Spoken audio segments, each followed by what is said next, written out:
잠시 뒤 조은석 특검이 내란 수사 결과를 최종 발표합니다. 조 특검이 공식 석상의 모습을 드러내는 것은 특검 지명 이후 이번이 처음인데요. 어떤 이야기들을 내놓을지 변호사 두 분과 전망해 봅니다. 서정빈, 이고은 변호사 어서 오십시오. 안녕하세요. 안녕하십니까. 네.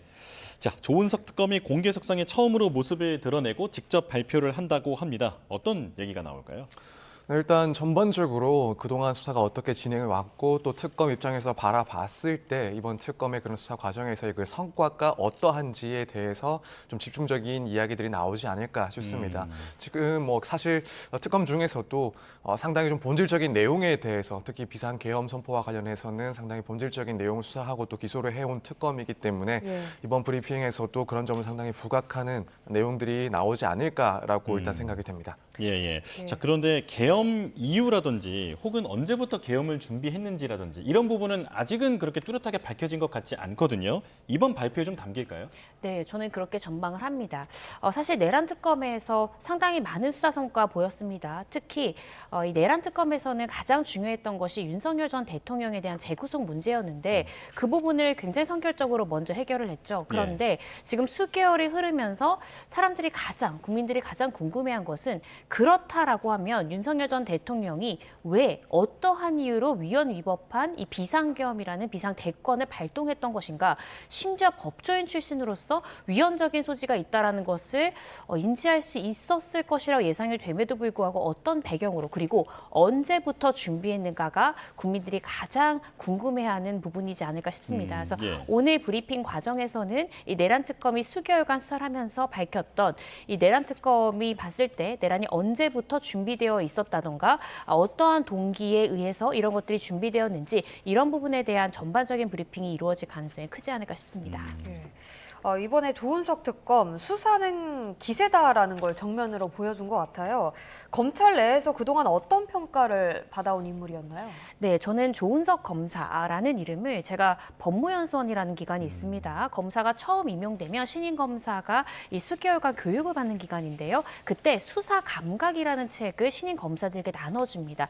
해당 책자를 쓴 인물이 바로 조은석 검사인데요. 이 특수부 검사로서 굉장히 많은 정치인들을 수사했을 때 이 특수부 검사가 겪었던 난항과 고난들 그리고 그것에서 어떻게 또 정정당당하게 수사를 이어가는지에 대해서 이렇게 기술했던 그런 책이었습니다. 그 책에서도 강조했던 것이 신속한 수사입니다. 그래서 굉장히 빠르게 치고 나가는 식의 수사가 특히 정치적인 사건에 있어서 굉장히 중요하다라고 강조를 해왔는데 역시나 이 수사 감각에서 강조했던 신속한 수사라는 지금 조은석 특검의 그런 수사 기세가 여실히 내란 특검에서도 보여졌는데요. 말씀드린 것처럼 윤석열 전 대통령 그렇다면 언제 재구속할 것인가 이 부분이 굉장히 중요한 쟁점이었는데 빠르게 했습니다. 6월에 출범했는데 7월에 바로 윤 전 대통령을 구속함으로써 이 조은석 특검이 그동안 이 수사는 기세다, 신속한 수사가 굉장히 중요하다라고 여러 차례 이야기했던 것을 여실히 보여주는 부분이지 않을까 싶습니다. 예, 검사의 교과서까지 집필을 할 정도로 어떤 그 특수부에는 특징이 있는 그런 검사였다라는 말씀이신데 이제 사실 수사가 한창이던 지난 9월 말에는 모친상을 당하기도 했다고 나중에 알려졌죠. 하지만 이것도 조용히 지나갈 정도로 상당히 수사에 진심이었던 것 같습니다. 자, 앞서 언급해 주신 대로 수사에 상당히 속도를 냈는데 지난 6월에 현판식도 열지 않은 채로 수사 개시 당일에 바로 김용현 전 국방장관을 기소를 했잖아요. 네, 그렇습니다. 사실 통상 이제 특검이 출발을 하게 되면은 그래도 뭐 최소한 한 달 정도는 준비를 하는 기간들을 거치고 그리고 또 기록 검토를 하는 시간까지도 포함을 해서 뭐 한 달 정도 뒤에 수사가 본격적으로 개시되는 경우들이 많았습니다. 그래서 사실 이번 조은석 특검 같은 경우에도 언제 본격적인 수사가 진행이 되느냐 상당히 좀 관건이 됐었었는데 지금 6월 12일에 임명이 됐었고 6일 뒤인 18일부터 수사를 개시를 했습니다. 그리고 당일에 위계 공무집행 방해 그리고 증거인멸 교사 혐의로 이제 김용현 전 장관에 대해서 공소 제기까지도 이루어졌습니다.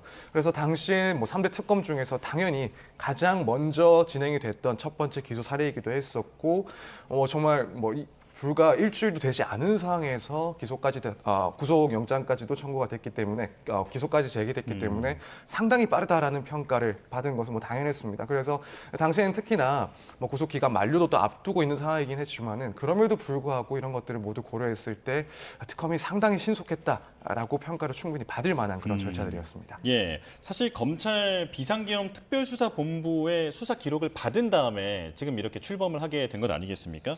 그렇다면 현판식도 열지 않은 채로 이렇게 속도를 낼 수 있었던 것은 상당히 그 미리 내용 파악이 잘 되어 있었다 이렇게 봐야 할까요? 네, 그렇습니다. 그간 언론 보도 내용에 대해서도 지속적으로 추적을 해왔던 것으로 보여지고요. 사실 기록을 이첩받을 때 그 기록의 양이 상당했을 것으로 예상이 되거든요. 그런데 얼마나 오랜 시간 동안 또 집중해서 빠르게 기록을 파악했기 때문에 이렇게 빠른 수사가 가능했을 것 같고요.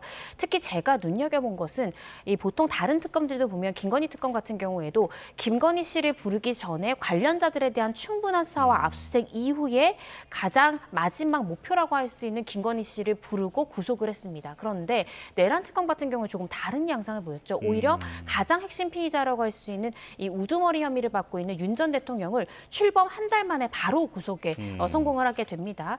그래서 이런 것이 굉장히 이례적이고 조은석 특검만의 이 수사 이 스타일을 보여준다라고 생각이 드는데요. 핵심 피의자를 빠르게 구속해서 진술을 묶어놓고 이후에 그 우두머리로부터 지시를 받은 사람들을 순차 불러서 이 진술을 고정시킨 다음에 진술이 변동이 되지 않도록 하는 그런 전략을 쓴 것이 아닌가 싶고요. 예. 조금 굉장히 신속하고 좀 이례적인 수사 방향이다라는 생각이 듭니다. 예.